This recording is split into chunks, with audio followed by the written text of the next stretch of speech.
Yeah, good morning. Kimbo, can you hear me? Yes, John, I confirm I can hear you. Okay, thanks. Yeah, good morning, and thanks a lot for joining us for this yet another webinar from the Institute of Economic Affairs. My name is John Mutua. I work as a programs coordinator here at the Institute of Economic Affairs, and I also head the program on public finance management. Yeah, I would like to welcome you to the 32nd webinar that we are hosting this year. And the Institute of Economic Affairs is a think tank. We're based here in Nairobi. And what we do is promote debate and dialogue on public policy issues. There are 6 policy areas within the Institute of Economic Affairs. And this morning, the two of our speakers, led by one is Kwame Owino, who is the Chief Executive Officer of the Institute of Economic Affairs, and he also has a program on popular economics. And the second speaker is Leo Kemboi, who is a program officer with the Constitution Law and Economics program. So the two of them will start us off, and thereafter we will have Moshai Kunyiha, who is actually a former chair of the Kenya Association of Manufacturers, but also a member of CAM, to share is just provide some response to what the two speakers will share with us. And once the three speakers are done, then we'll open it up for the participants for plenary, basically for any Q&A, for any questions or comments. As you may have seen from our social media pages, the title of actually today's it's actually up there. So the title of today's webinar is Economics of Geography of Manufacturing in Kenya's Counties. Now, this is, yes, the 32nd webinar that the IEA will be hosting, but this is actually part of a new series that we are starting, of course, today. And what we are calling this series is Industry 254 Conversations. And so we hope we'll be having this series or these webinars specifically on the manufacturing sector every second or third week of the month. And basically, we will use this webinar or this series basically to dissect issues, critical issues or policy issues that are affecting the manufacturing sector. We know obviously the importance of the manufacturing sector. Its contribution to the economy has actually been dwindling and has remained stagnant, about 7 to 8% of GDP. And yet it's such an important sector when it comes to job creation, in terms of enhancing competitiveness or complexity of the Kenyan economy, but also in terms of just revenue generation. There are many important effects on the economy that the manufacturing sector has. So we hope that this will help in terms of basically advancing public discourse around this issue, but also just providing solutions that could go a long way to contributing towards improving the manufacturing sector in Kenya. And so to stay with the discussion for this morning, what we'll do, we will have Kemboi go first, provide the introduction and the background, and then Kwame will follow thereafter with, he will speak specifically on the policy issues, basically what this means for policy in terms of the distribution or concentration of the manufacturing sectors in a few counties and what that means. And then, of course, as I mentioned earlier, we'll have Moshai follow thereafter, just to reflect on what both Kemboi and Kwame will have shared, and then we open it up. The drills, I think, are simple, so we all know. So if you have any question, or comment, even as the presentation or as the speakers go along, please feel free to share those in the chat box. But we'll have that opportunity once the three of them have spoken. So I'll stop there and invite Kemboy to go first. Thank you.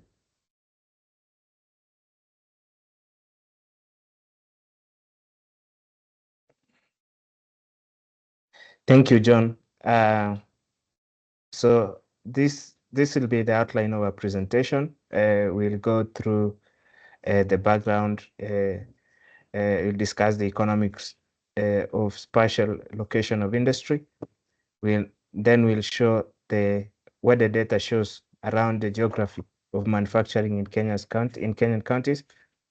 Then what has reinforced this policy phenomenon, and then Kwame will conclude with what this means for policy. So to start off, it's important that there is some emphasis in why manufacturing is important for Kenyan policy, for Kenyan economic policy, and there are several foundational reasons, and the reason why we are starting this series is to build an argument and a case for why, and be able to interrogate data for whether that case exists or not. Because there are other persuasive arguments that that people are building, that manufacturing is not necessary. But as economists and as the Institute of Economic Affairs, we think that it's important that even if a claim on economic policy is being made, that it should be start on the basis of data. And that's why this would be an important point to start off. So already there is also another additional issue. There is a place for the place of manufacturing, also to be able to track the place of manufacturing in Kenya's structural transformation. The structural transformation, as we all know, is an economic concept that as nations innovate, they move away from agrarian economies to now industrialized, to industrial, and then finally to service sectors. Now we'll be able to go through some key papers, some key concepts on what we call the economics of geography. And this will be important because before we explain that data that shows Kenya's manufacturing, it's important for us to also be able to lay that basis, because when we knock the data against now the theoretical foundations, it's important. So what we call the core theory of that explains how industries form in a country and how those two interact with geography is a papers developed largely by Paul Krugman. Paul Krugman is a Nobel Prize winner who won the Nobel Prize for the economics of geography. And so the larger important reason that you from the Krugman, the 1991 paper, is that agglomeration comes from increasing returns, and then the costs, the transport and trade costs, and also the mobile factors of production. So there are two things. One, there is the dispersion. The two large concepts, which is the dispersion, which farms are able to spread out. And then the second part is agglomeration, where farms concentrate in one area. Then small changes in those fundamentals trigger what they call the hysteresis, which is which means that tiny shifts in parameters like costs, trade costs, wages, technology can cause either permanent shocks or clustering of economic activity. And then that will lock once that change happens, it locks in that outcome irrespective of what happens. So that was that's the larger part of the theory around that. So in the 1991 paper, Krugman formulated two things, which is he observed two regions, one being two sectors, manufacturing with increasing returns and lower trade costs, and then agriculture with constant returns and immobile labor. And he's able to observe that factory workers can move between regions. If even in a more dispersed setup, that they move between regions, and then shipping those manufactured goods become costly. And he was able to make an inference, economic inference, that lower trade costs actually allow greater market access, and which in turn pushes centripetal forces that farms actually go ahead to locate in that larger market. Second part is that the larger share of manufacturing workers is able to create that higher local demand, and then which it creates the feedback feedback loop where wages it creates a wage premium and a farm entry, and that's where the agglomeration forms. Once that agglomeration has formed, it becomes difficult to reverse that, and that would require larger shocks, and this could include, for example, either the destruction, some specific things that are out of place, either frequent earthquakes or man-made disasters, and the others, and others. Then subsequently, Krugman teamed up with other researchers, Fujita and Venables, to be able to discuss. Now, that was a simple equilibrium. It was a two model, but now multi-regional general equilibrium. And the role of agglomeration of geography in market access, input output linkages, and congestion factors, and this included land rent, the land rents. And then when they developed what we call the extension and forces, and then developed further concepts to be able to show that so that some of the forces that are responsible can be either centripetal or centrifugal. Centripetal is market size effects, input sharing, labor markets, knowledge spillovers, and then additionally on the centrifugal, and these are concepts borrowed from physics, the land rents, congestion factors, and congestion factors is actually how utilities are largely on utilities, and then competition for local inputs. Then, if you look at the key ideas from the paper, is that infrastructure and trade liberalization tended to increase market access, and they tended to agglomerate towards better connected nodes. So they thought about agglomeration. So, for example, larger cities would be the larger nodes, and then smaller cities or secondary cities that connect to the larger city would be the smaller nodes. And they're able to show that what's the effects, market size effects, input sharing, the labor markets, knowledge spillovers, land rates, congestions, and competition for local inputs. All those played a bigger role. Then he also showed that the paper showed that local taxes or land use policies influence centrifugal forces. So taxes or high rents can disperse activity.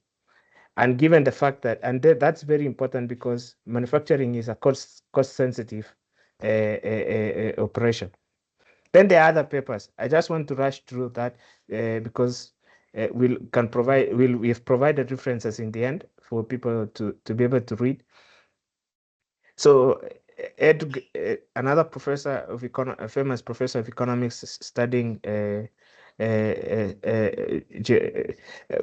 cities, Ed Glaser, approached this question and also found out that cities are productivity machines via spillovers and specialization.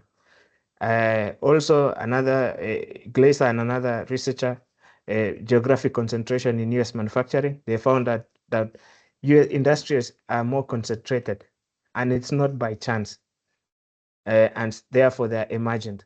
And they use a localization index, and they were able to prove empirically that that is an important element. Then another set of researchers, economists, Doranton and Puga, studied this further and they're able to go into specific elements and found out that the agglomeration effect is that they came from three things, which is sharing, matching, and learning. So on the supply side, if you look at how cities are structured, it's easy for farms in cities to share, whether it's infrastructure, whether it's utilities. And then on the matching side, the labor markets, they're able to get a bigger pool, a larger pool of workers and they're able to match those specific techniques, skills to what they already have. And then the third issue is the learning part. And learning comes also from a prominent paper in economics by Paul Romer on the importance of technology, which is knowledge in economic growth. So farms that are in cities are able to learn from each other, and that. Then the other, Rosenthal and Strange, found out that agglomeration effects attenuate with distance, which is as you move away from cities, concentration of farms actually becomes less and less as you go by. And then Anderson found out that urban concentration has benefits, and he looked at South Africa and Nigeria as part of the developing economies that they considered. Now, having looked at the co-economic reasoning, now what explains the location of industry of industry? We now come to Kenya and say, what does data tell us? What is the data telling us? And then we find out. Now we took the gross county GCP data on specific what we call the cross county product for manufacturing for each of the specific counties. Excuse me, sorry. For each of the counties, and then secondly, we were able to we calculate the national output for manufacturing, and then we realized that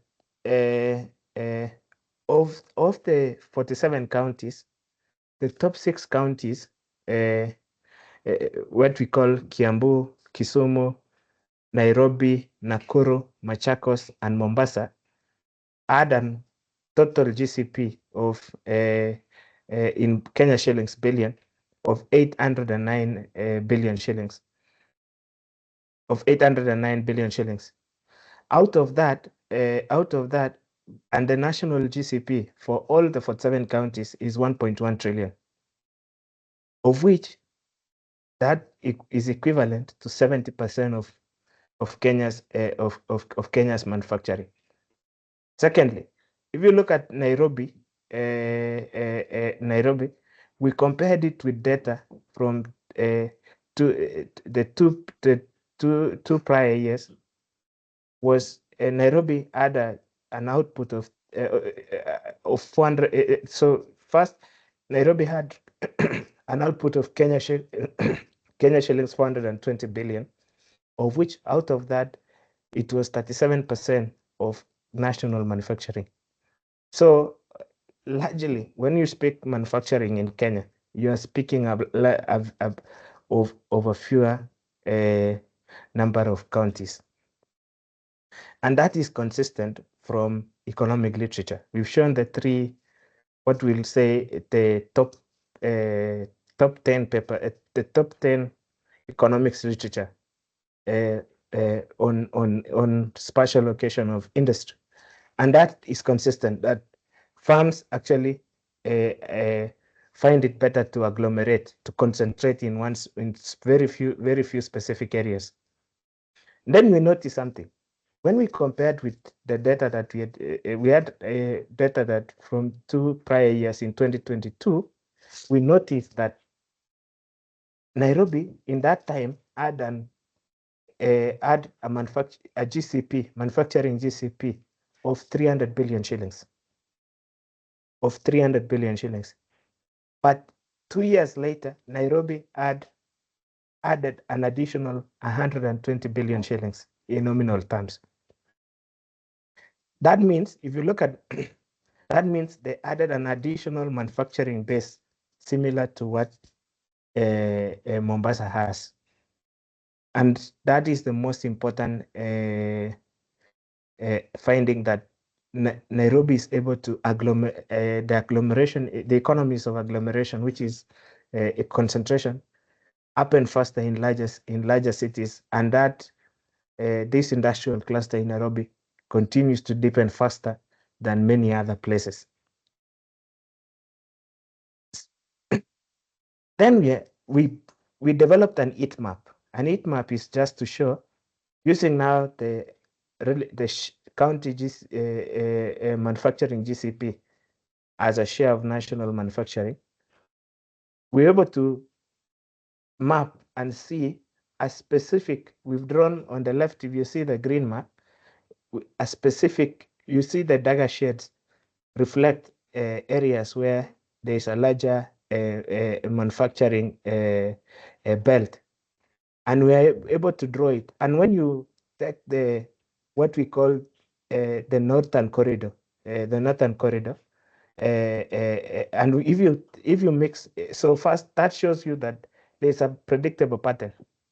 But secondly, when you take that and compare it to Kenya's major transport corridor, which is the northern corridor, it almost mirrors. And this is from a World Bank Transport Package Note 2023, and it shows a projection of a current cargo that will be taken through the northern and the central corridor. But if you look at the northern corridor, especially N1, Nairobi Mombasa, N2, Nairobi Nakuru, and N3, Nairobi Kisumu, it shows you that is the larger part of Kenya's transport corridor, that Kenya's manufacturing actually mirrors the same. But now, we also asked ourselves that could be a flux. We took the Ketraco transmission. If you take the Ketraco transmission map that shows where a larger transmission network, you again see the same thing, that the concentration is around Nairobi, part of the coastal line, but in almost that part, the Nairobi area, and also features largely the transport corridor. Then to even show to show further whether there is a case, whether that manufacturing GCP and and if you take the GCP per capita, which is the income, you see something that a pattern that is emerging. If you look at GCP manufacturing, the same data that you had shown, and if you look at the GCP per capita, and then do a correlation test, you find that 94% of income of GCP per capita is explained by the size of manufacturing in that county, and which is an important element for people who thinking policy to start thinking about it. But now we also tested something with land. We've seen Kenya's manufacturing policies shifting towards availability of land. But we wanted to also test that in and whether that plays a big role in agglomeration. And then we realized that part of it is the large land is not equivalent to iron manufacturing. You see a Nairobi with 703 square kilometer producing an output of 420 billion. When you see other larger counties like Machakos for this case, or Nakuru of 7,462 kilometers squared, producing an output of 44.7 billion. So it's not a question of land. It's not a question of availability of land. And that's the thing that shows you that the key thing of concern should be on how agglomeration. The key thing that we take from this is agglomeration economists. And even when we test a correlation test, we don't see a similar thing.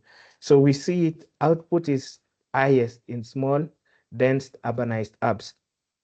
And in this case, Mombasa, and Nairobi.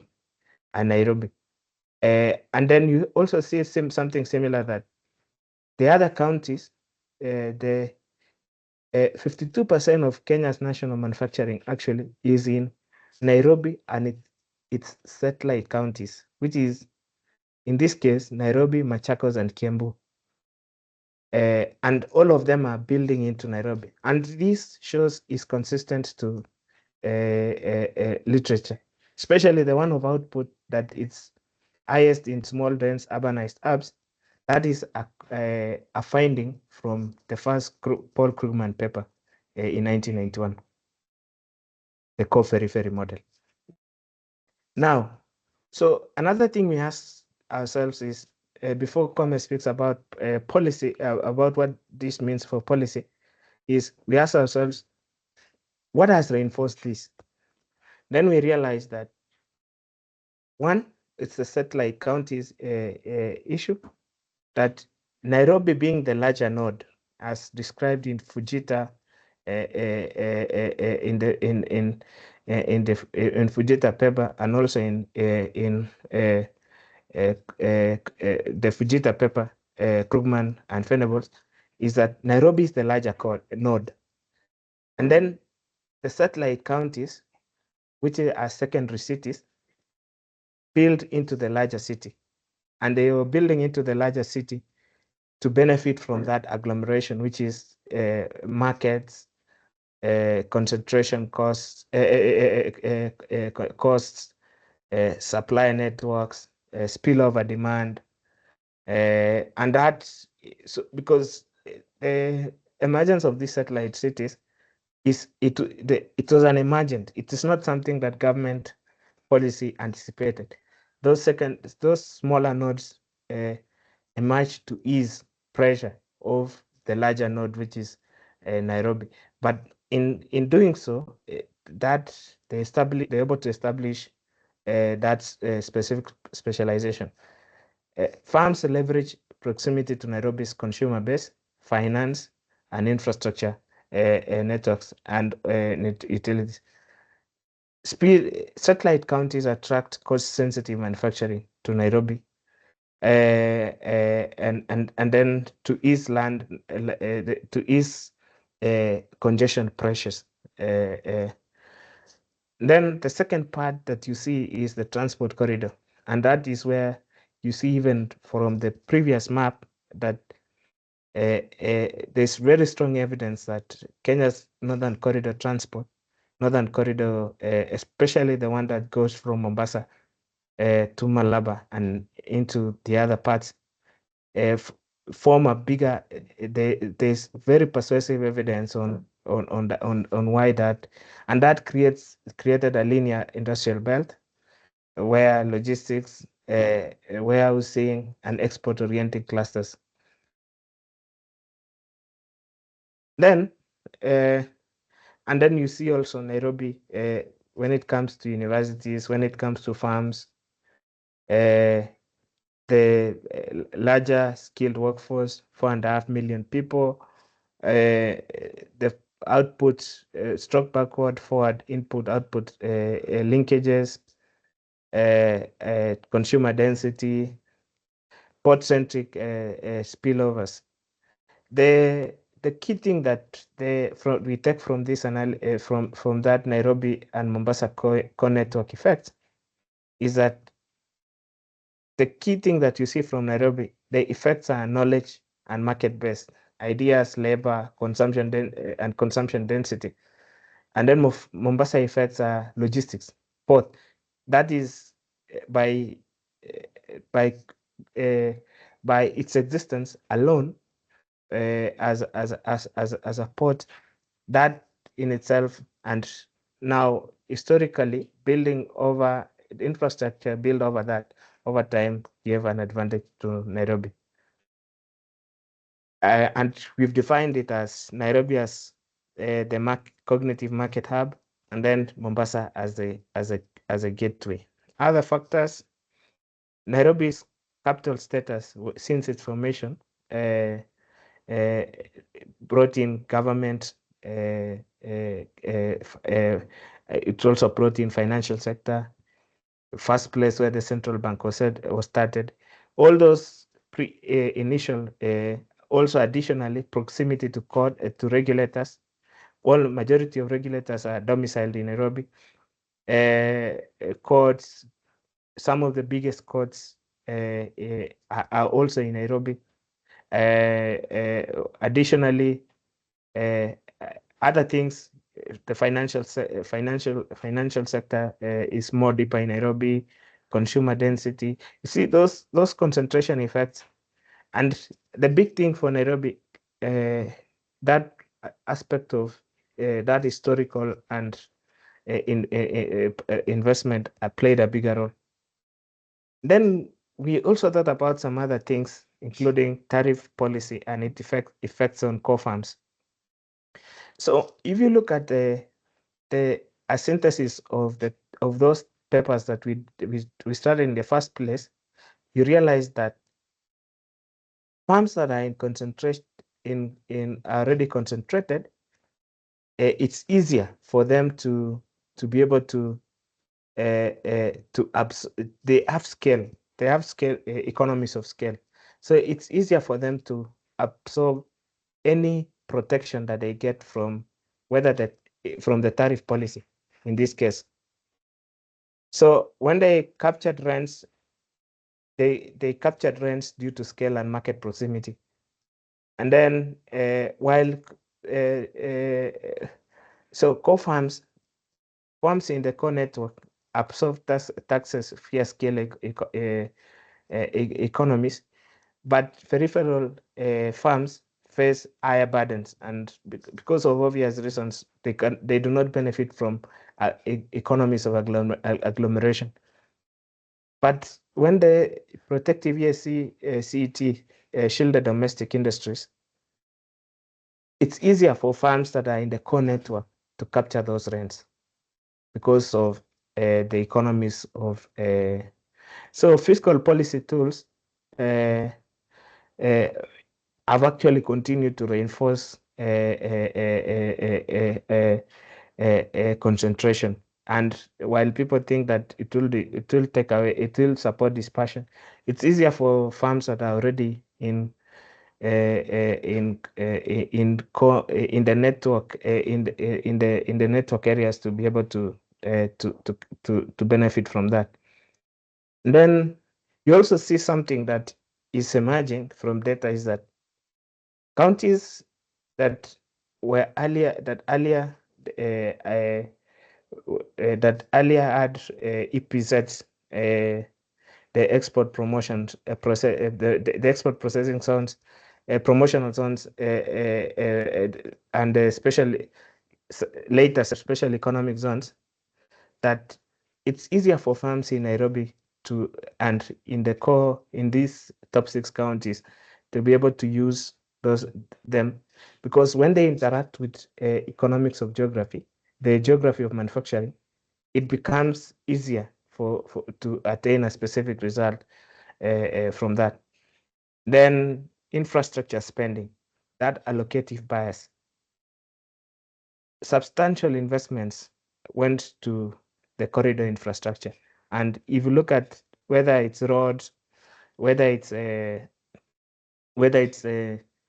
rail, whether it's ports, it's along the same. Even if you look at the map of transmission line, it's around the specific areas that support manufacturing, that support manufacturing, and then similar to energy investments and others. So peripheral counties will not receive. The bias is similar because of also a population advantage. So I end at that and invite Kwame to discuss what this means for policy.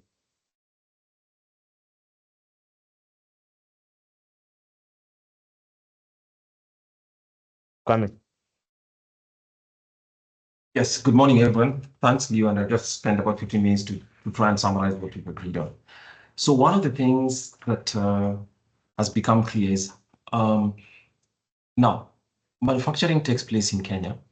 On a comparative basis relative to the rest of the region, Kenya's industrial manufacturing is the largest. And yet, it is distributed in a very interesting way. So if you look at the heat map that Leo provided to us, which was an interesting one, it shows you that Kenya's manufacturing sector is distributed.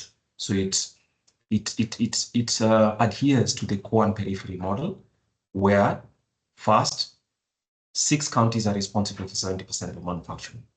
So I think the first lesson we learned from that is in all parts of the world, manufacturing tends to concentrate in certain places for the reasons that Leo has talked about, where there's infrastructure, where there's the capacity for populations to work, whether there's the access to the goods and the inputs, and obviously there's the logistical part which comes with the infrastructure overlay that allows a manufacturer or a manufacturing enterprise to develop, but at the same time to distribute those goods.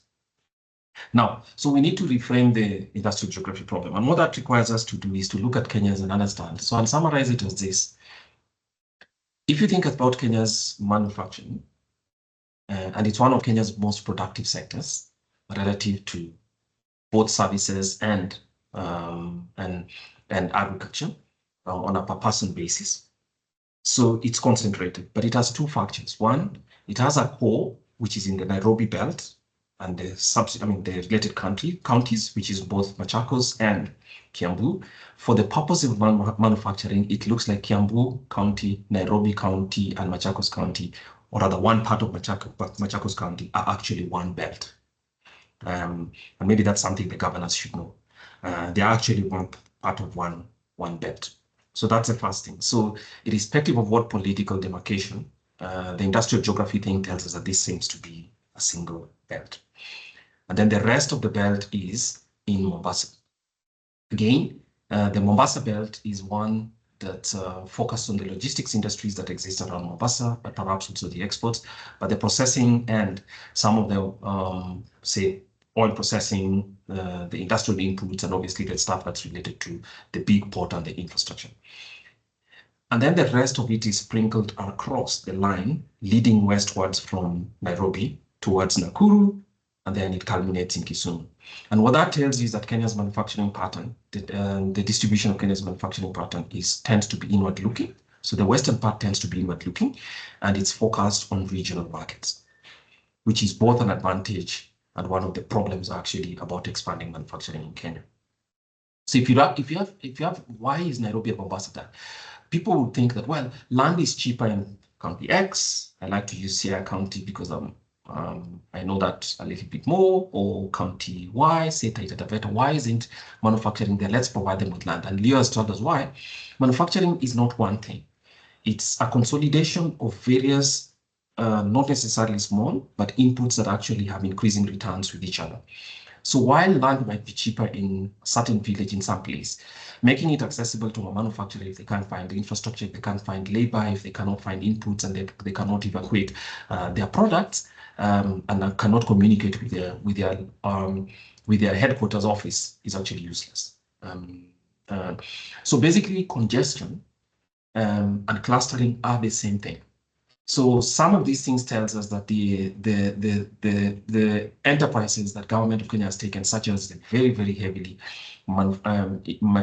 mechanically driven or engineering driven factory, look, let's establish those same things in a place called Konza, for instance, suggests to us that that's not likely to be useful. Because if a manufacturing cluster could develop in those places, manufacturers would have seen it.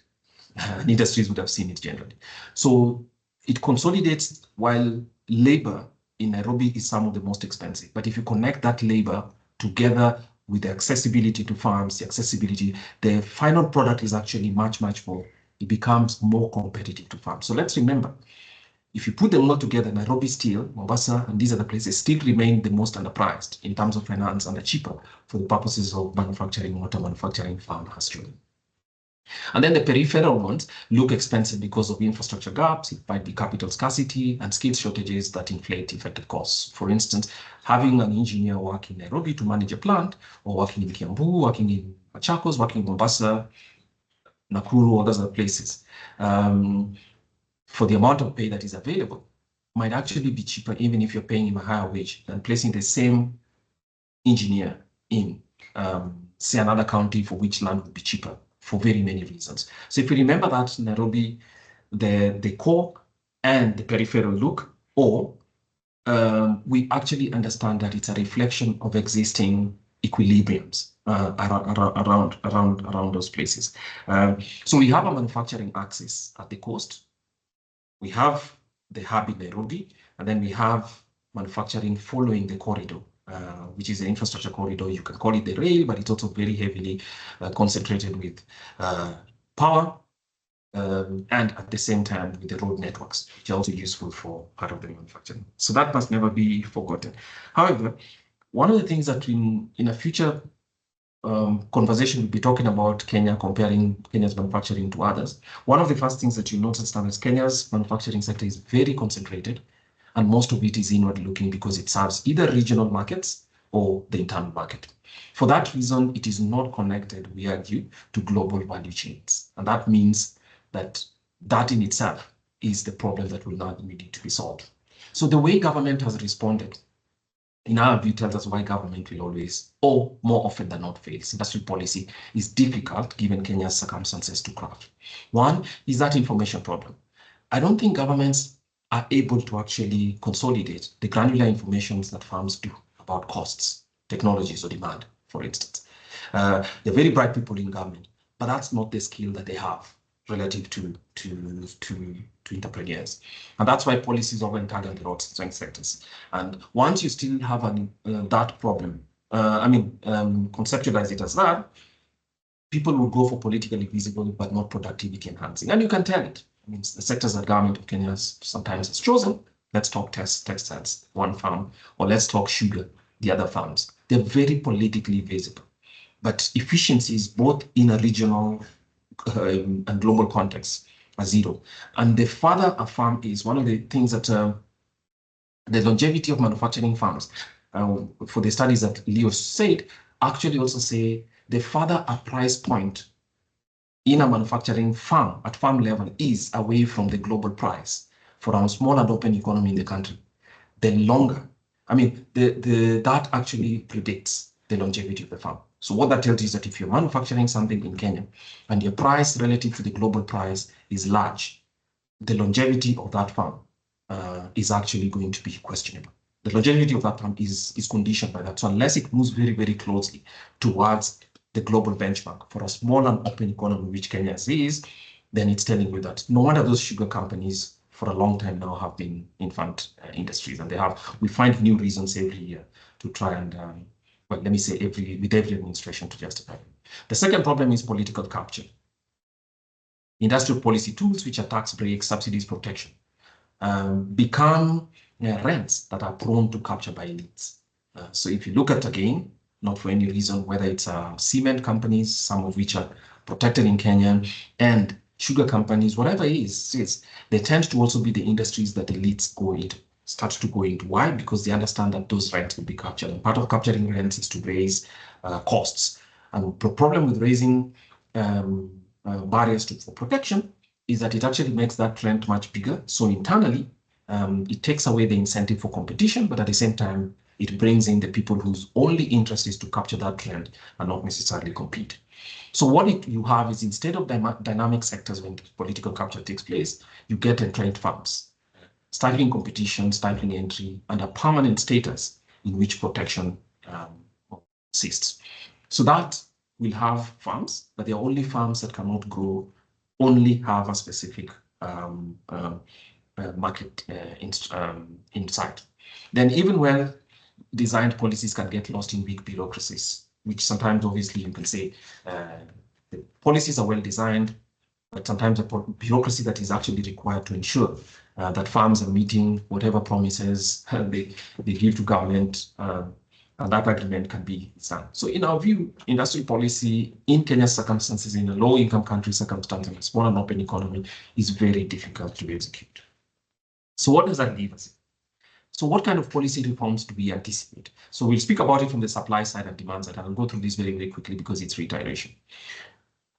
So one of those is to think about things that deepen existing clusters. And we have the clusters.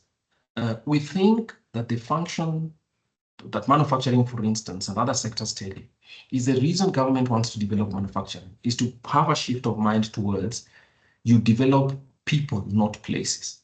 So if farms have 200 workers and they are situated in Nairobi County, for instance, or let's say County X, you're developing people. So to try and translocate that farm from a political, economic, or a social purpose to County Y, so that you can evenly distribute farms, will not deepen clusters.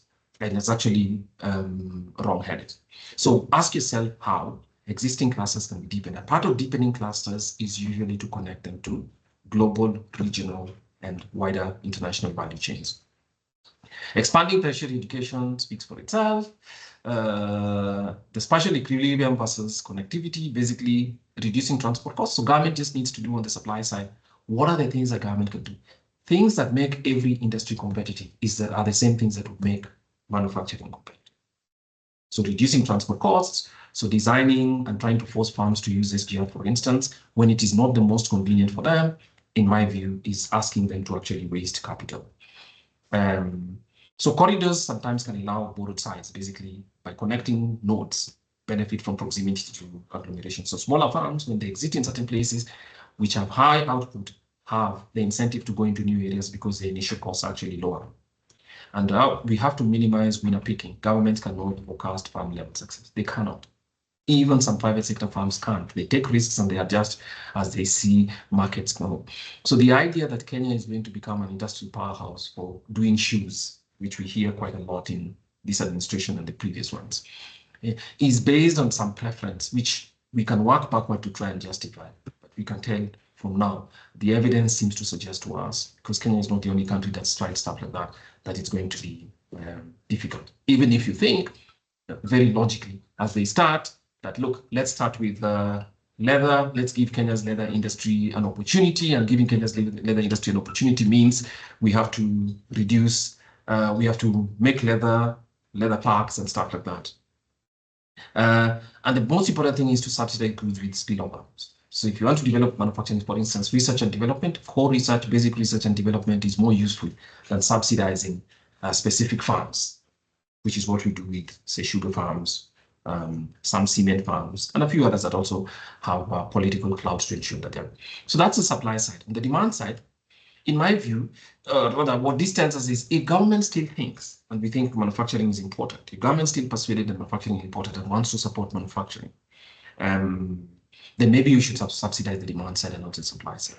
So you're not choosing specific technologies. So for instance, we hear that the government of Kenya is interested in developing a leather and shoe industry in Kenya, telling us that in another X number of years, we'll be able to completely substitute the import of shoes with locally made shoes, because well, we have 50 million Kenyans. If you claim that each of them buys 3 or 4 pairs of shoes a year, that would be 200 million, and that 200 million should be sufficient for an industry to develop here. That looks like a very well-crafted meeting. I mean, but it's for some, it is probably developed by somebody who actually hasn't understood how manufacturing firms work well, especially global manufacturing today, which tends to be value chains across industries. So if you're trying to build the entire shoe, an entire pair from Kenya by arguing with numbers like that, history is against you. So one of the things perhaps government should say, fine, we will incentivize production. Or no, we will incentivize the demand side, but let people choose. So you can subsidize school uniforms, for instance. We've had some of these things say that, look, school uniforms are bought by parents. So for that reason, local manufacturing should feed into the school uniform industry. If you think that is important, then subsidize the demand side and allow competition, people competing for that demand side, to then raise standards, as opposed to deciding, look, this is the standard, because that standard is going to actually create an equilibrium at a place in which you cover local farms from competition, one specific farm or two will capture the market, and they'll be very comfortable providing a standard that cannot compete. But more importantly, we would not be subjecting Kenyan farms to global competition, which is what leads to greater value addition and a growth. Benchmark Kenya's manufacturing to global standard. I think these are all standard things. Anne Kruger argued, for instance, that, look, Kenya's manufacturing has one character, and David Diaz described this, and he's right for most of it.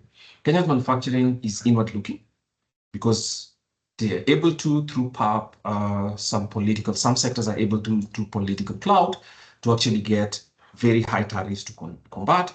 And in my view, the East African tariff set at 25, which is globally very high, doesn't help, because it allows for a very cozy relationship in which, look, there's a bit of manufacturing, 35, in which there's a bit of protections. But if you benchmark to global standards by saying, look, what are the global standards? And why can't we meet certain global standards? That might help. Incentive mechanism around results. So for instance, many people mention East Asia, and that happens, and it's happening in Vietnam, it's happening in Cambodia. So the East Asian example is sometimes cited as an example. So one of the ways that Anne Kruger, who's an economist who actually studied import substitution, subsidy, and she found that it's unequivocally wrong. It doesn't work since the 60s and 70s, all the way to the 90s. Her work is out there. And one of the things she says that people say that farms in Japan and Taiwan were subsidized. I think we need to be careful about what we mean. So in Kenya, when people say subsidy and protectionism, they mean protect existing farms the way they are. Actually, the incentive structure was organized in such a way that it said, for instance, Japanese companies that were exporting television panels or anime were actually not subsidized before. They're told, if you sell 6 million televisions at a global market price, the government will give you a 1 percentage point reduction in your tax obligations.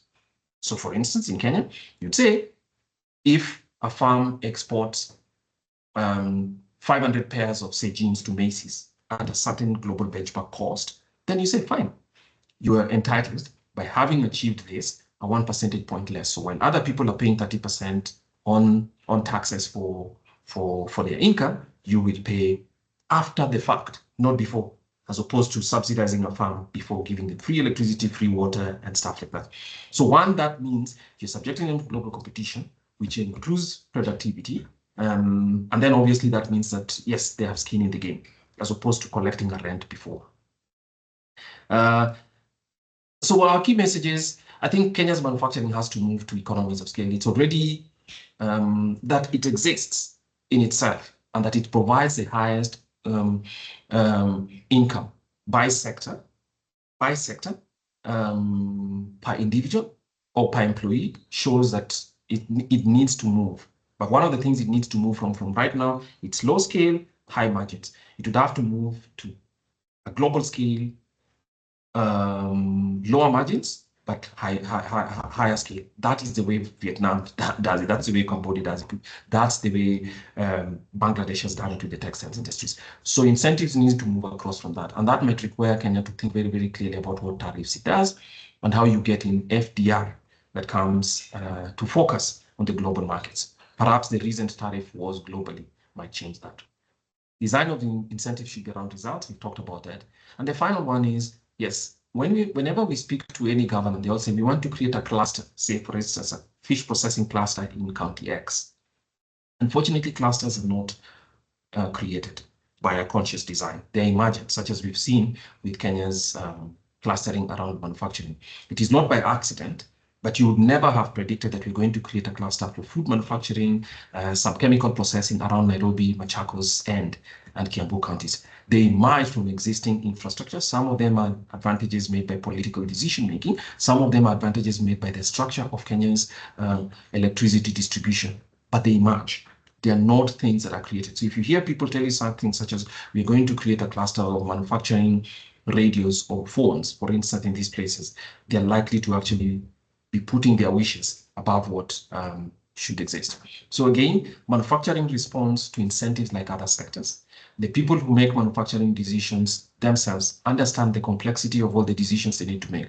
So every time government does work that enables the delivery of public goods, reduces administrative burdens, allows for investments to move, and allows firms to work with each other by creating global value chains, subjecting firms to global competition, regional competition, and competition among themselves. It does well for the manufacturing sector. Thank you.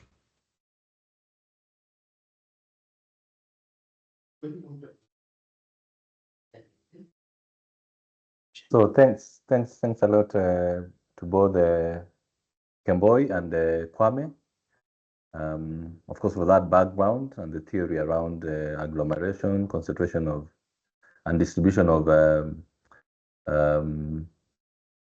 manufacturing farms, and obviously what that means for policy as Kwame has taken us through. So I will not summarize anything because we also have another speaker who is Moshai Kunia. Moshai Kunia is a former chair of Kenya Association of Manufacturers. He's also a member of, obviously a member of CAM, as well as a manufacturer himself. So Karibu Moshai. Obviously will respond to some of the things that have been shared by the two speakers. And yeah, and then of course thereafter we'll open it up for plenary. So Karibu Moshai. All right, thank you very much, John, and thank you to the IEA team, Leo and Kwame, for starting up this series. I think important conversations that we must have, and you know, everything must start from, is it theory, understanding deeper what are the things that are going to make a big difference for manufacturing here. So needless to say, I'm really supportive of manufacturing being a core part of Kenya's development. So this is timely as a conversation. I think a lot has been said, and mine is kind of to react a little bit, maybe add a few bits and pieces of my views on it, not necessarily to summarize all of it or agree or disagree with bits and pieces of it. But I think just highlight 2 or 3 things that I picked up, and I guess some others will come up in the Q&A area. I think one of the things we need to also figure out that is not was not highlighted as an issue is time. That industrial policy and locations and so on, it takes a lot of time for these things to happen. So even if you take places like Nairobi probably in the 60s or earlier was not really an industrial base as it is today. Or even let's take Athi River and those areas. All these industries, we have kind of seen them build up over time, well, depending on how old you are. So it is not something that happens instantaneously. And policy, therefore, needs to be stable and focused over a long period of time so that it works. And there is a little bit of policy there. I think there I would push back a little bit on what Kwame and Leo were saying, because if you look at Nairobi, like industrial area, I mean, the place is called industrial area.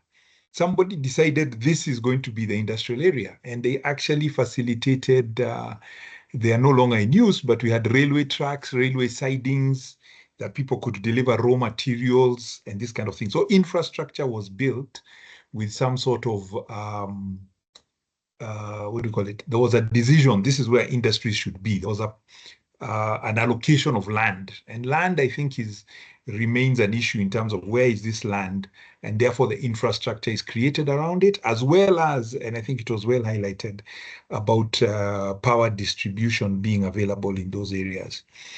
Land has become interesting as well, because at some point areas like Kitengela around Athi River had been designated for industry, even around that's Athi River coming down the road. But now human industry pressure is a real thing, which we need to think about, because what has happened now is that land that was kind of allocated or earmarked for industry is being used for human settlement, especially housing.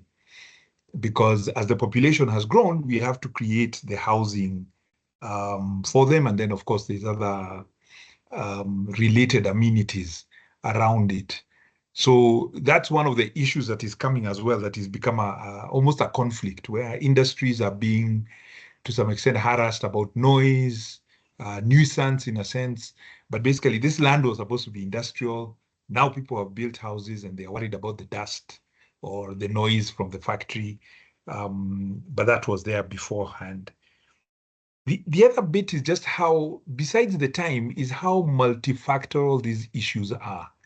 And it is no one of these issues creates for you an industry area or an industry policy. You need to work on issues, multiple issues. And you can see in Kenya, we've tried doing one of different things, but you haven't solved for the full chain of things. I think was it Kwame who mentioned something like, Konza, you've gotten land.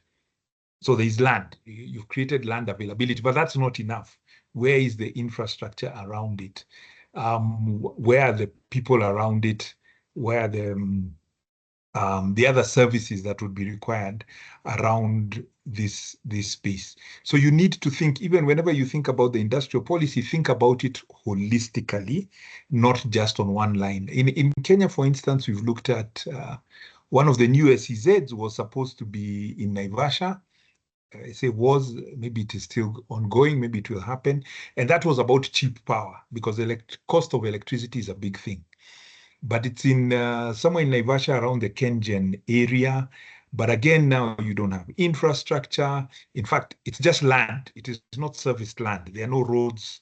There is nothing, not well-built industrial roads around it. So it's not a place that is going to develop easily into an industrial area, even though you've got electricity. I think the promise there was at about 5 cents a kilowatt hour, which was going to come because you're getting it straight out of the geothermal line. I don't know if they were going to bypass KPLC, but it was going to be very cheap electricity. But that alone is not enough to bring in the development. And I think it was also the reason the SGR was being expanded there, so that you'd have some transport. So you've got to think about this thing fully holistically, so that you can have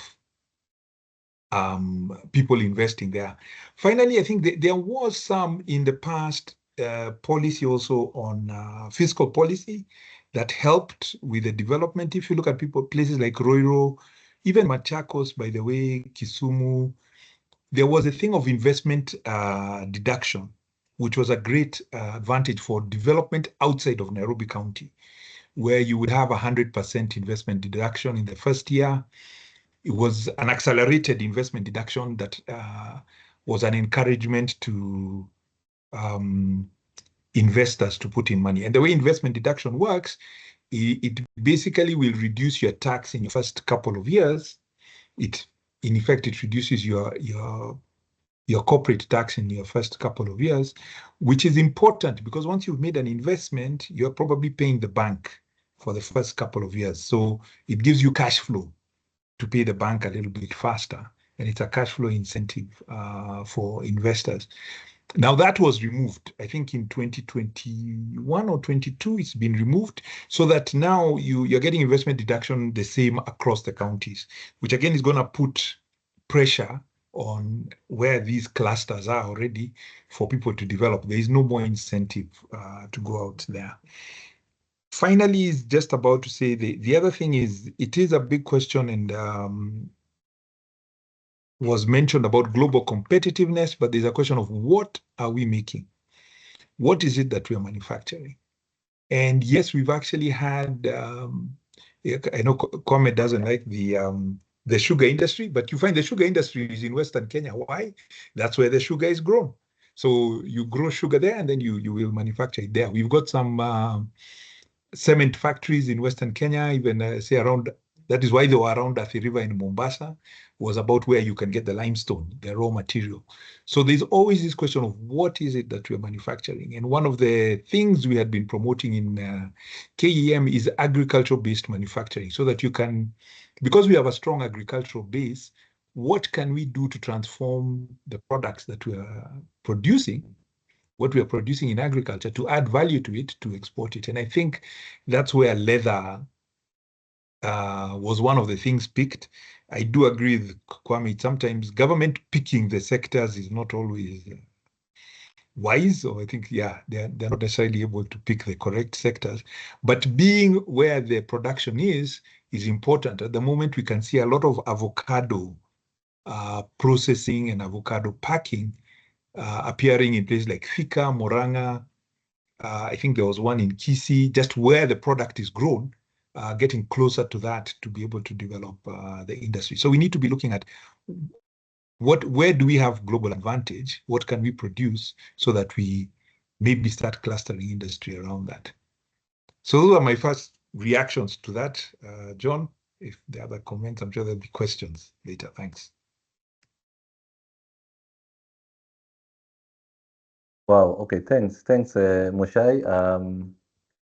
Yeah, I forgot to mention. Yeah, of course, Moshai has a wealth of experience in the manufacturing sector, being a player in himself. But yeah, so that's I think we've had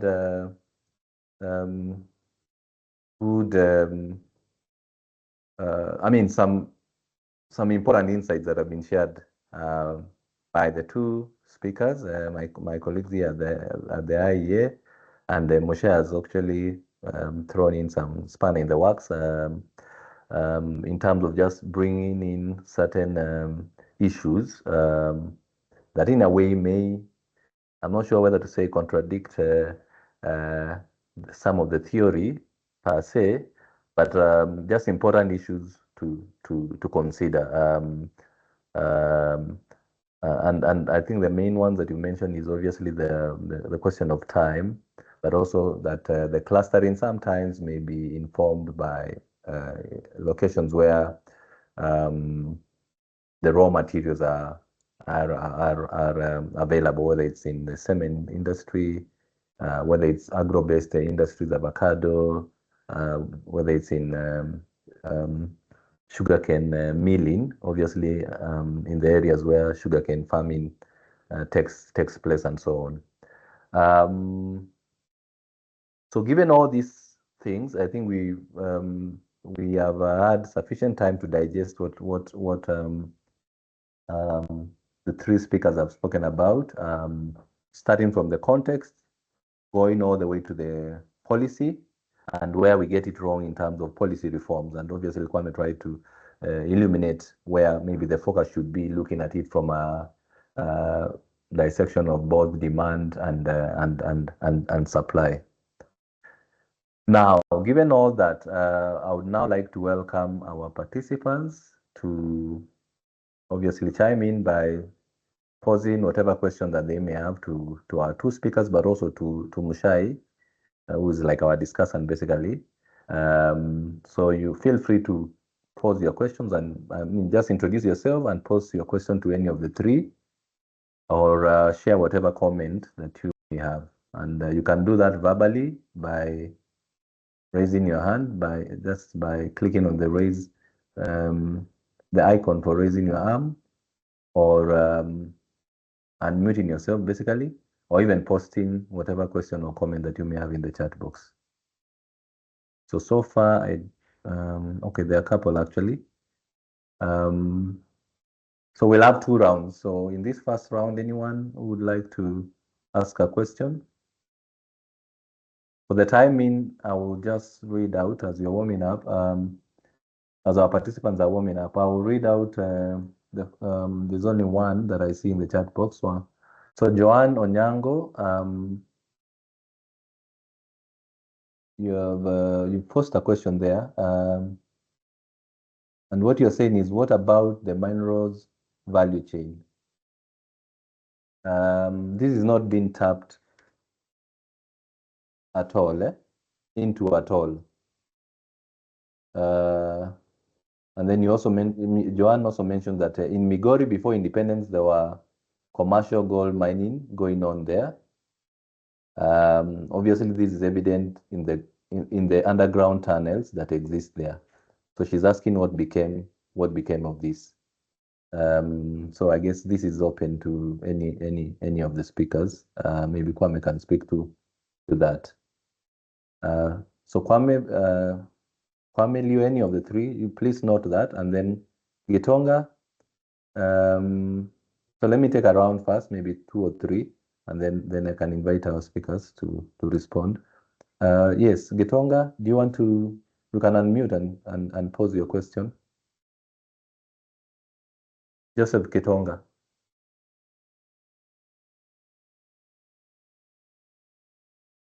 Good afternoon. Yes, good afternoon. Good afternoon. Yeah. Please go ahead. My question is about the devolution part of it. And seeing that we have the counties concentrated around Mombasa, Nairobi, Nakuru, Kisumu are the major contributors. Then what happens to the other counties that are far away from Nairobi, from Nakuru? Should we have, I heard that we have Kenha directors, Kura directors, many directors. Why don't we have a singular version of improving the infrastructures across the counties? Okay. Thank you. Thanks, Gitonga. So Leo, I hope you captured that. I believe you've captured that, sorry. Any other question in this first round?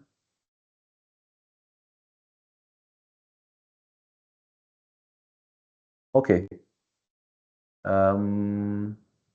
If not, so what I'll do is, Kwame, you can go first, please respond to Joanne's question, and then thereafter, Kemboi can respond to Ketonga's question. And then, of course, Mushai, if you have anything to add, please feel free. Thank you. Okay, so first, yes, I'll respond to the fact that, and Mushai mentioned this as well, that the manufacturing and processing of some commodities is usually dependent on where they are grown or where they are extracted from. So in some places you find, of course, because say limestone, it's a very bulky product. So often it makes sense for the manufacturing plant to be situated in the same place that the most basic ingredient is from. But even if you have limestone in a place, its ability to be used for manufacturing is dependent on being able to find packaging material, being able to find labor. Maybe that's not usually a problem. You'll need land, but you'll also need electricity, and you need the kind of technical assistance. I mean, so the kind of technical workforce that ensures that mines are safe, it is extracted, standards are kept, boilers are operated. So in the end, it's actually not, so that's one of the things we need to purge from our minds. Modern manufacturing is not about the fact that if a product is available here, it must be manufactured here. If transport if transport infrastructure is available, it might even be more efficient to actually extract the product and then take it to a plant that has access to electricity, has access to a railway line or transport that can then take it to the equivalent. Because a manufacturer is actually one person who connects two nodes. One, he connects the materials for production together with the labor, and then he or she, rather, the farm, let me use the word the farm has to then find a market outlet because you're not manufacturing as an end itself.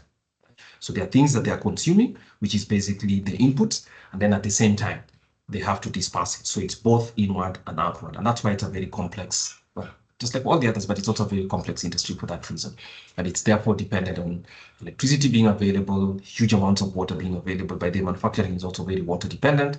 The leaving the capital and land aside, the labor, and obviously the technical experience that is required. So coming down to the reason we, let's talk about gold, for instance. Gold is interesting because it's an industry that's very peculiar. Remember, it's extractive. So the existence of farms, of mines in a place might suggest that, yes, it used to happen before independence, and these are exhaustible. So maybe the mines were exhausted. So once the mines were exhausted with the extraction of the ore, that leaves it as it is. So unless the reserve is very, very large, mining tends to have that character where it's an extractive one. As soon as the extraction is taken, gold is not a perishable product largely because it can be converted into ornaments, all manner of things, and that it then goes into other value and other sectors. But remember, the extraction of the ore for gold itself is just one part, right? And that's the most that's the most labor-intensive part of it. The capital-intensive part, which is converting gold ore into bars or into ornaments, into other materials, basically, whether it's for dental implants, whatever it is that it is entirely, reads separate and other forms of material, just in the same way that we have it in Magadi. The Magadi soda plant, which is one of the most important ones, one of the few places in the world that has Magadi soda ash. So it extracts the carbonate particles and converts them. Yes, it does it off here, but it also needs, and that's why that farm has a specific railway line that connects its rail to the main plant into Athi River, and then thereafter it's transported. So in addition to the fact that you're not only organizing on your own, it depends quite a bit on some kind of the public infrastructure that also has to be provided. And that's why our major lesson here is not necessarily for government to choose, but to provide the conditions that are ideal for manufacturing to develop irrespective of where it is. And even with that, we have to be accepted. So here I am treading into the question that Joseph asked. The idea that we have equal production of manufacturing in all sectors and in all parts of the country is something that history tells us will not happen. Sectors might change depending on time from time to time, but the idea that you're going to have an equal number of plants in Nairobi, an equal number of plants in, say, Sierra, West Pokot, or for instance, Athi River or Tana River County and all that is unlikely to happen for the same things that we've said. Manufacturing tends to be concentrated and cluster-based. So they might get materials from other parts, but that's part of the connection. So connecting those chains so that it goes to the place where the most efficient product can be produced in a competitive phase is one of the things that would happen. Is one of the things that we need to. And Kenya's manufacturing, yes, at this place, some of it is based on agro-based, and some of those products actually would have to be taken from the farms, transported, sorted, and then put into another farm that actually does the processing. So sometimes it helps if it's very bulky for the same production to be manufacturing to happen in the same place that it is at, but in other places, because you're consolidating many new inputs, it might have to be at a more centralized place. And that depends on what infrastructure is available, what capital is available, what land is available, what other infrastructure is available. And that's how our lesson is for a country with a government that will be lacking resources. Trying to precondition where manufacturing will take place is probably not going to be efficient, and the theory is still strong, but that's not probably going to happen. And you tend to find clusters happen, and sometimes they change as well, but clusters tend to happen in also population centers. So it both attracts populations because of jobs, but at the same time, because it's available for the same agglomeration effects, products become, inputs into the manufacturing process becomes cheaper in those places. And so therefore, it leads to increasing returns for a location.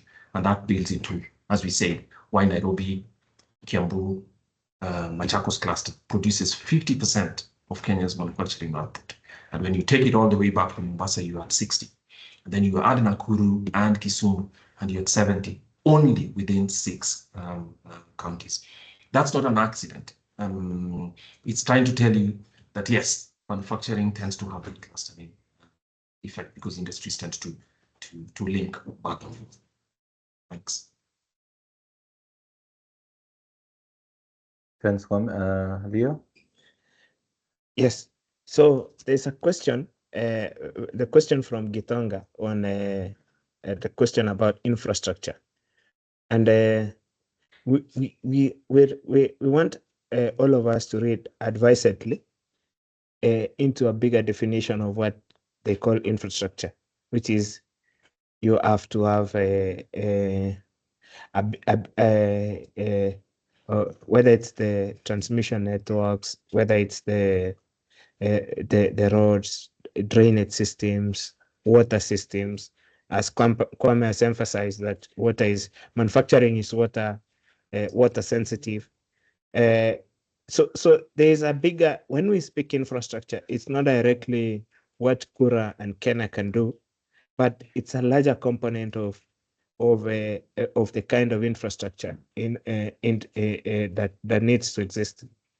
Then the general, but the bigger part is what we now call the primary reason for economic growth is what explains largely the world's economic growth in the last 100 years is what we call the endogenous growth theory, which is that you are mixing technology together with labor and together with capital. And technology here is the way of doing things. So you are mixing all these things together. So it means you have to build bigger material science labs. You have to build, you have to educate people. There's a lot of things that need to go into people so that you see that emergent order. But you cannot go directly to, for example, what is happening now that the government of Kenya, that you want to establish a specific cluster by putting up an industrial park without, for example, having asking what is the human component, what is the labor component that is required, what is all the other things. Our point is, and the major point that we get from this paper. So in that paper, the Fujita ETL paper, the main description that they provided is that from the bigger, they call it the node, which is the manufacture, from the bigger city, you can build secondary nodes, smaller nodes to the larger nodes, which is you can build secondary cities to scale that manufacturing, to be able to connect that manufacturing, and then allow farms. Those farms will then make those decisions themselves when they see congestion costs, and that's how, for the case of Kenya, that's how Machakos, and Kiambu have emerged. You build that node, the superhighway to Thika. Already that node emerges on its own without necessarily preempting. And the other things that play a bigger part. So the hardware part is not the entire story, it's half the story. So the full story is also includes the software node. Thank you, John. Thanks, Leo. Yeah, please. Mushai, maybe if you want to jump in. Just to add, I think agreeing with what Leo and Kwame have said, just need to add, especially on the minerals, I think the issue is also global competitiveness. It kind of reemphasizes Kwame's point. I think I was seeing Joanne asking about like the amount of deposits we have. It's whether they are extractable, whether they are worth the investment, and will produce a price. We'll be able to produce gold at a price that is globally competitive. So one of the ones I remember talking to an oil man, let's call him somebody who was in energy, about our Turkana oil. And one of the issues with our oil is whether we can produce it at a globally competitive price. So you find like in, I think the Saudis have the cheapest oil in the world. They can extract oil at something like $10 a barrel. That's their cost. But you find for us where our oil is, whether it's in the deep sea or it's in wells in Turkana, it might cost you $80, $90 a barrel.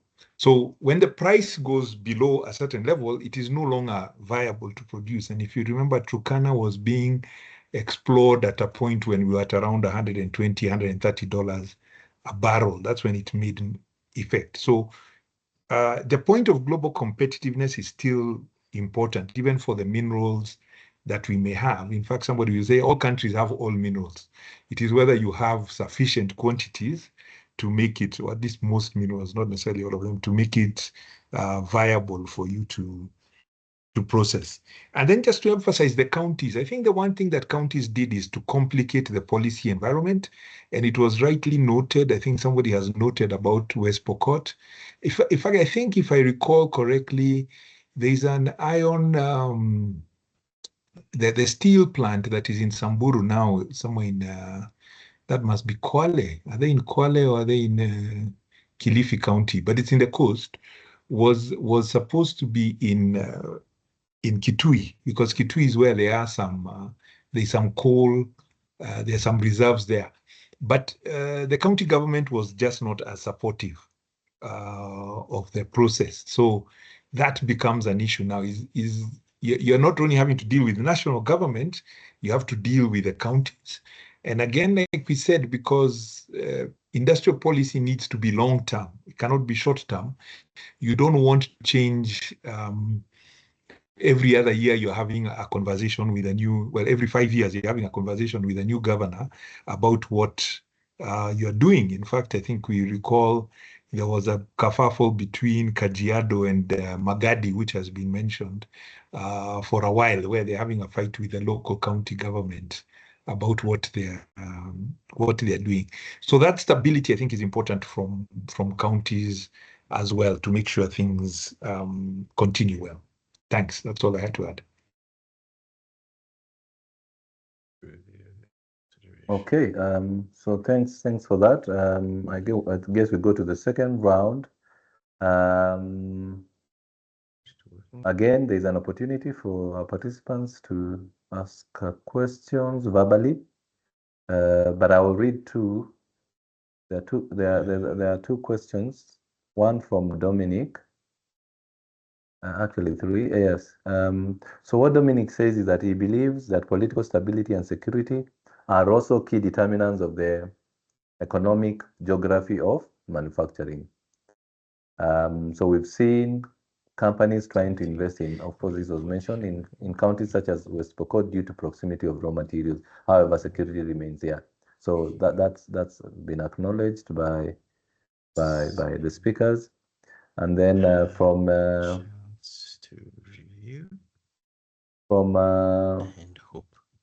Mahaba, what he notes is that having the disparities in manufacturing in various counties in Kenya, that is Nairobi and Mombasa, having the highest GCP in manufacturing. His question is, how can counties collaborate to build regional economic blocks that support shared manufacturing ecosystem? Yeah, so maybe Leo can also can just provide some more context. I mean, response to this. Of course, we've alluded to this, but yeah, some more. Leo, you can respond to that. Then from Kitsao, what would be the policy direction in ensuring industrialization adoption in Kenya counties? So he's asking about the policy direction, I guess, in ensuring or enhancing industrialization, adoption of industrialization in our counties. So maybe Kwame, you can speak to that. I don't see any other question from our participants. This is the final opportunity, going once, going twice. Okay. So there have been no other additional question. What I'll do is, I think we'll start with with Moshai, then you can move on to Leo, and Kwame, you can close. And of course, for both Kemboi and Kwame, if you like to respond to any of the things that were mentioned by Moshai, particularly for Kwame, maybe this issue of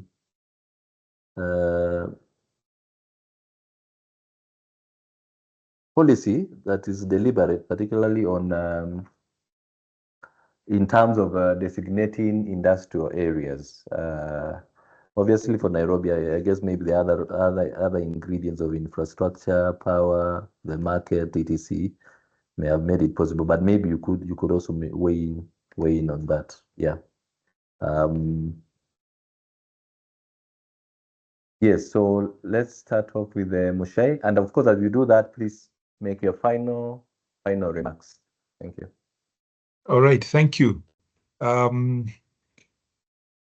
And thank you, for the event. I think it's been a good conversation. I think I just want to add that yes, the county, the inter-county collaboration is very important.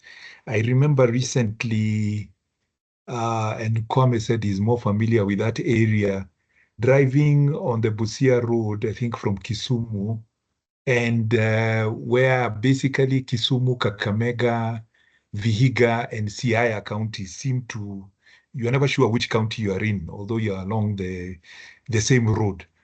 And that's probably, it's the trunk road into Uganda, probably a good site for industrial development around that area. So it would make sense for the counties around there to decide to work together around things like that. You have the same issue about, Nairobi, Kajiado, around Athi River, again, you have Mlolongo, you have Machakos, Kajiado, and Nairobi counties kind of merging around those areas. Some of those nodes also where the counties meet tend to attract development because roads are kind of coming together. So there is an opportunity to do things there. So again, like was mentioned, and I think in defense of how we develop areas for development for manufacturing, I think I do want to agree with Kwame that it is not just about developing land and space for it, but even when we do that, we need to do it holistically, like was mentioned. The water, the roads, electricity, and people. And when we talk about people, it's also facilities like schools, because workers are going to come with their families, and therefore they need not just homes, they also need place for their children to go to school, and that kind of other social amenities that will help develop where they're going or where they will establish themselves. And then maybe, and I'll pose it as a question, then it will become an issue later on about, is it on a fiscal perspective? Because one of the reasons every county wants to have an industry is because they think there will be money from it, whether it will be by land rent rates, jobs, and so on. So if we now say, and I think the economics pushes it, that yes, you're not going to be able to do it in every county. We cannot have the same level, but we do want development and resources of the nation shared across the country. We need to think again about the fiscal position. How are we going to be able to do that so that if there's a lot of industry happening, as is the case already in Nairobi, and development, how do we take the resources and I think at some point maybe we'll look at how much taxation is collected in Nairobi and shared with the rest of the country. Because it is at one level, it needs to be national. Even though we focus production in certain areas, we are developing as a country, not just as particular regions of the country. So those are some of the questions that will come up maybe in later debates. So thank you very much for this, and I'm looking forward to the future conversations on this. Like I said, we really do need to think around manufacturing. It has been the goal of all governments, I think, since 1963 to improve our manufacturing, but we really haven't gotten very far. So we really need to get to the fundamentals and ask ourselves, what are we not getting right? What do we need to change so that we can get better outcomes? Thank you very much.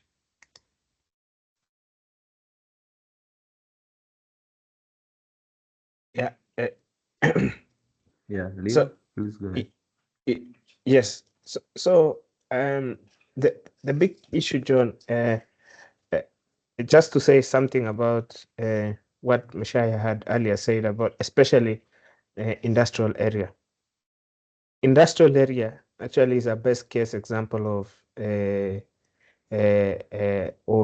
of agglomeration, because in the early 40s, when it was called industrial, when it was designated as an industrial area, it didn't pick. It only picked when in the 60s, when people now started moving back to Nairobi, and that labor pooling, infrastructure being some infrastructure being developed, power like that. It took, because when by the colonial government just taking an initiative to call it, to designate it, it didn't immediately picked up, but it picked up when powers of agglomeration started to come into play. And when that came into play, now you started to see that deepening, and import substitution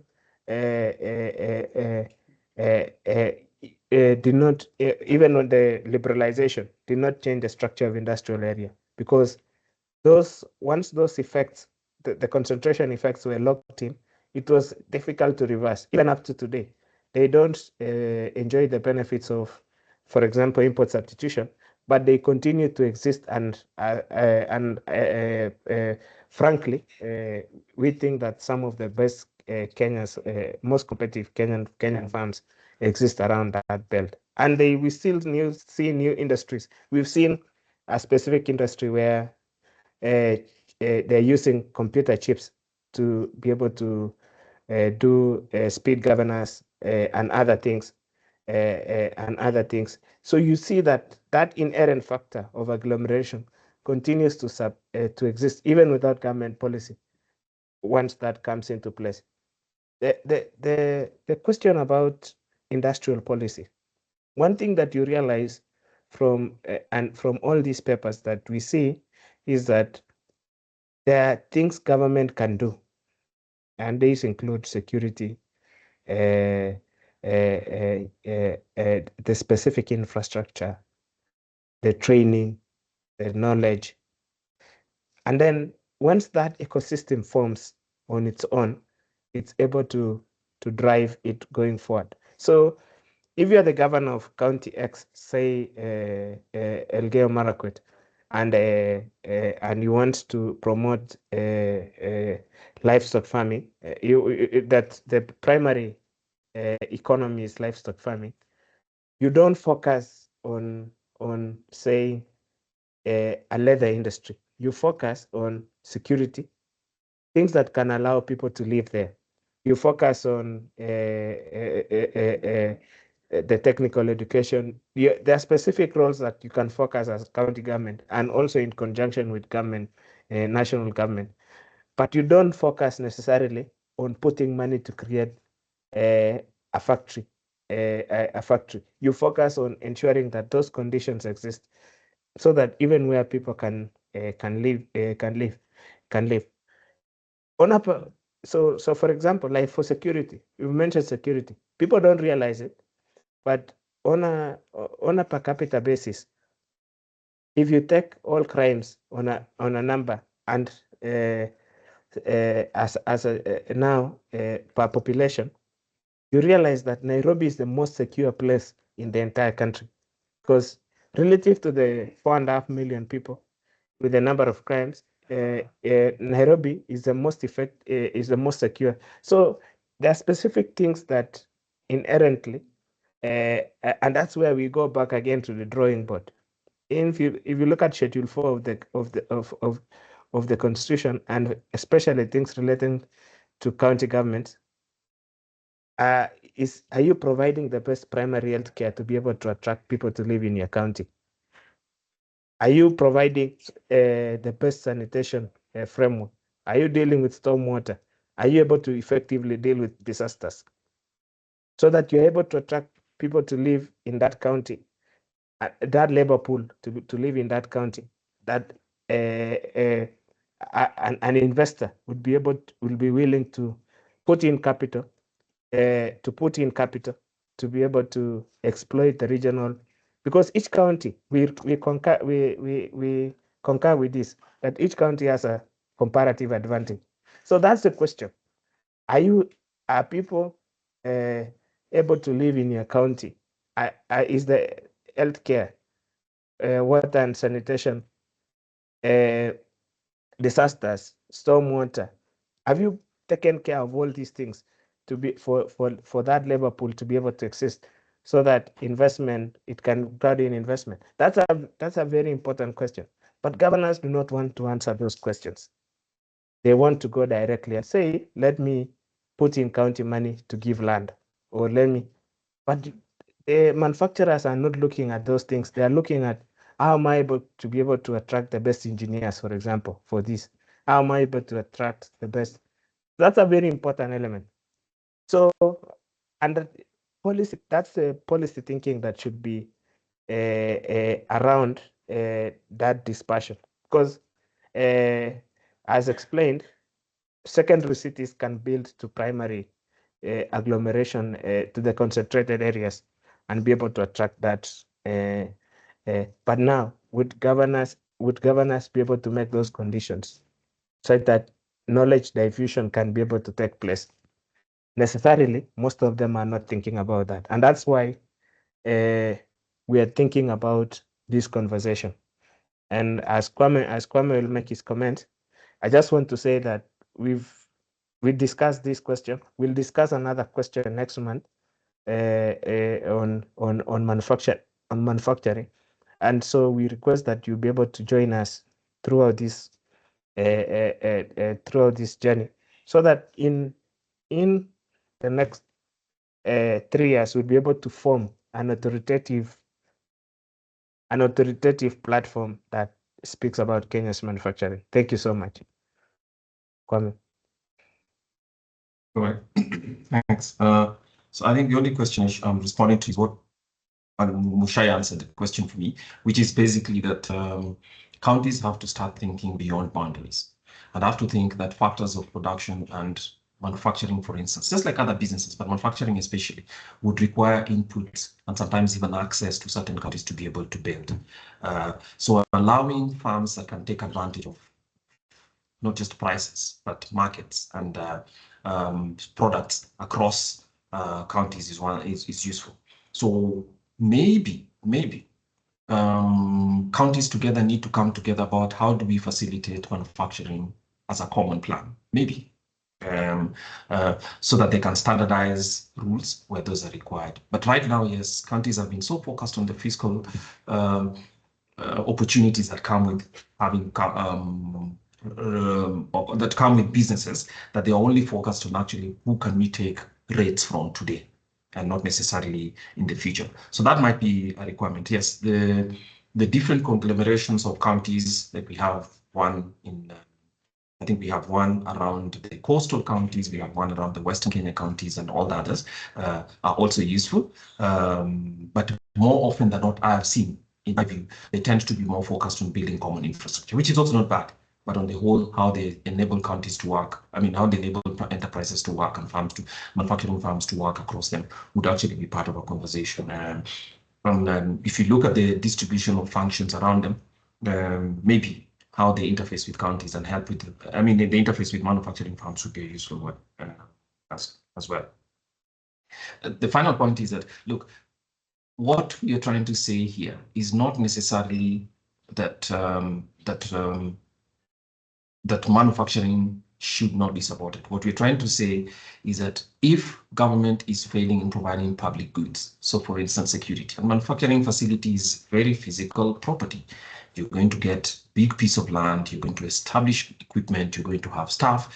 If you cannot make your land secure, if you cannot make your staff secure as they come in, if you cannot even provide water for people, because if you're going to provide people in a working space, you take for granted things such as water being highly available, security being available.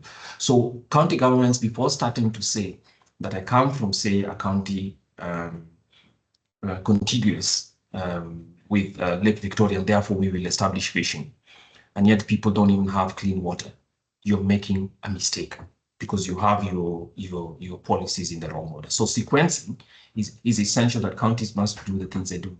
Garbage collection has to be right, because industrial manufacturing has outputs that need to be sorted, and need to be actually disposed of. So if you have no proper disposal system, it is unlikely that a county or an investor would come to make that big investment, for instance, because you're going to actually impose big costs on them to do that disposal themselves. Sometimes they do it, but often they're not, especially if in a very competitive industry with small margins, then it will not be worth their while to do stuff like that. And then finally, for Kenya, to see Kenya as a whole, we have these different specializations, but we have the big hubs, which is Nairobi. And I think it's going to continue to be like that. But one of the things that needs to happen is, yes, the micro hubs in other parts of the country, which is a domestic specialization in certain things, whether it's a sugar belt, for instance, I give that as an example, or not, would have to be dependent on county policies and national government policies. But what we think is that government should try to enable the growth of businesses first, and manufacturing as part of businesses. The fancy approaches that we take by saying we like the leather industry, for instance, and therefore decide to try and hone everything to make sure that one industry survives or continues to exist relative to what it's those resources could be used for. Our view is, yes, let's try and make that happen. And the final point that you are making is, for instance, in our view, the sequencing of policy. So for instance, there's a big drive a couple of years back to the last mile electricity project. Political as it might be, it was distributing electricity to households. Our thinking would be, it would have been much better if you thought that electricity would be distributed in ways that would now enable industrial development, for instance. Why? Because farms, as we can tell, crowd populations, and they also crowd jobs. So if you thought about manufacturing in that way, that would have been a useful way. But also the provision of water and other services. So yes, it's many things that need to come together. So manufacturing sectors, in my view, are reflections of government's competence in providing goods that only government can provide. And if farms are not investing in, say, a production plant somewhere, we need to ask ourselves why they're not, as opposed to government thinking that we are going to develop that plant on our own. So I think conditions that enable businesses to grow and small farms to connect with other larger farms, in my view, would be critical for Kenya's manufacturing. Because as we can see now, the access is one, Mombasa hub, which is very logistically rich, Nairobi, and then for the rest of the world, it's a scattering.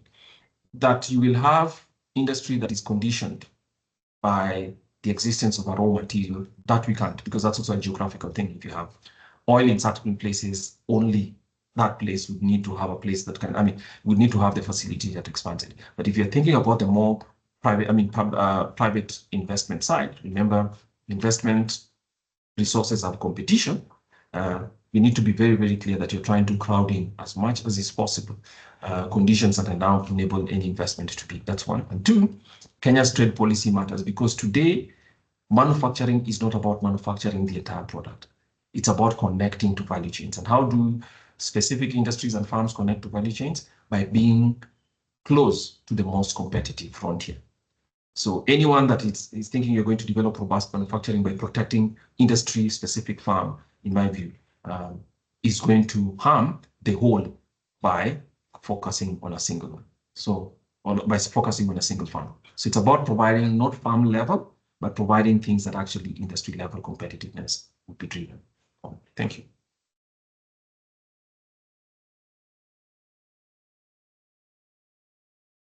Okay, so thanks a lot to our two speakers, Leo and Kwame, as well as obviously to Moshai, who is not only a friend to the IEA, but basically provided was a good discussant and just provided some good flavor added some good flavor to the conversation.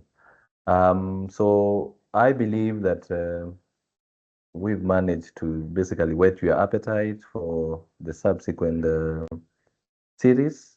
As I mentioned, we are calling this industry 254 conversations, and as Leo mentioned, this will be going.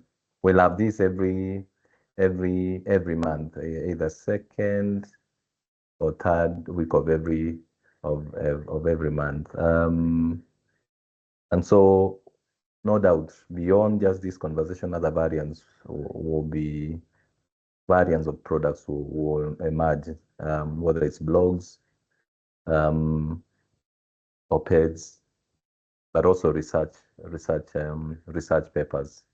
And no doubt, some of the things that may, obviously, based on the conversation, we'll be able to pick things that may also inform subsequent, the need to have subsequent, a discussion that is based on some issue that was maybe not not fully covered, basically, or exhaustively covered, or something that required some more time to either research or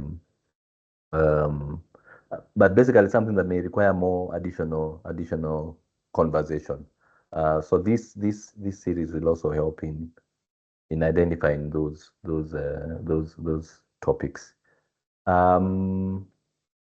So having said that, please help me to appreciate our speakers, and also to appreciate you as participants who are setting aside time to join us in this first series. So as I mentioned, so please look out for other series, not only this series but also other IEA webinars, and we post this on our website and also in our social media pages. So just to remind you that IEA is a membership organization. So if you'd like to be a member, please get in touch with our communication office or department. It's led by Oscar and Michelle. There are also details about the benefits of being a member, so feel free to get in touch with them, and they'll take you through what the requirements are. Otherwise, thanks a lot, and have yourself a good afternoon.